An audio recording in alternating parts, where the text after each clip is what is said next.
જય દ્વારકાધીશ મિત્રો, તો સ્વાગત છે એક નવા વિડીયોમાં। તો આજે આપણે બનાવીશું સૂકી ભાજી।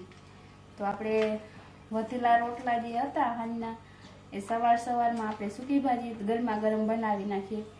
તો આપણે રોટલાના કટકા નથી કરવાના, આજે જે આપણે સૂરમું કરીને ખાઈને એવી રીતે હાવ રોટલાનો ઝીણો ભૂકો કરી નાખવાનો છે। તો આવી રીતે આપણે બધા રોટલાના ભૂકા કરી નાખી। એક દોઢ રોટલો જેટલો આપણે વધ્યું હતું, તો એના આપણે બનાવવાની છે સૂકી ભાજી। તો લઈ લીધા છે આપણે જો ડુંગળી મોરી લીધી છે, ટમેટું અને એક શિમલા મિર્ચ, અને આ છે આપણે આદુ અને લસણ અને લીલા મરચાં, તો એ પણ આપણે ખાંડી લીધા છે। તો આપણે સરસ રીતે ભૂકો કરી લઈએ। તો આપણા વઘારિયા બનવાના કમ્પ્લીટ।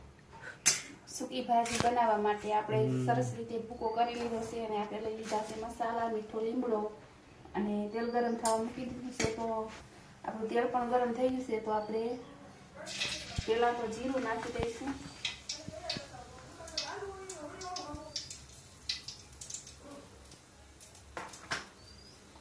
બાદિયા અને જીરું, અને આપણે સૂકી ભાજીમાં થોડું તેલ વધારે રાખવાનું હોય છે, જેમ કે આપણે સાદા રોટલા બનાવીએ કઢીવાળા, તો એમાં આપણે ઓછું તેલ હોય તો પણ હાલે।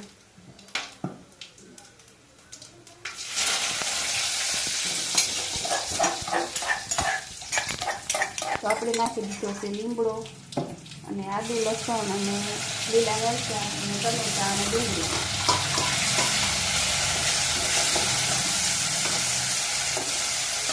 થોડી વાર આપણે હળદર મીઠું નાખી અને થોડીક વાર તેલમાં સળવા દઈશું ડુંગળી અને ટમેટા।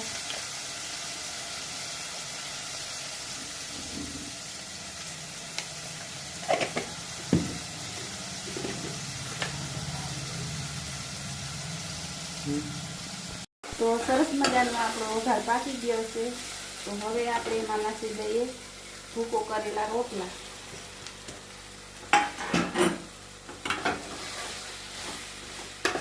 અને સરસ રીતે મિક્સ કરી નાખવાના છે। મસ્ત મજાની સૂકી ભાજી બનીને તૈયાર થઈ ગઈ છે। તો આપણે બેસી ગયા છે પીરાવવા, અને લઈ લીધો છે પાપડ અને સાસ મસાલા। તો આપણે મસાલો પણ ઘરે બનાવ્યો છે, એ પણ એક નંબર બની ગયો છે આપણે। તો મસ્ત મજાની ઠંડી સાસ, અને તો ચાલો બધા હીરાવા। અને જો વિડીયો ગમે તો લાઈક, શેર, અને યુટ્યુબમાં જોતા હોય તો સબસ્ક્રાઈબ કરી દેજો, અને ફેસબુક, ઇન્સ્ટાગ્રામમાં જોતા હોય તો ફોલો કરી દેજો। તો હાલો આપણે એકવાર ટેસ્ટ કરીએ।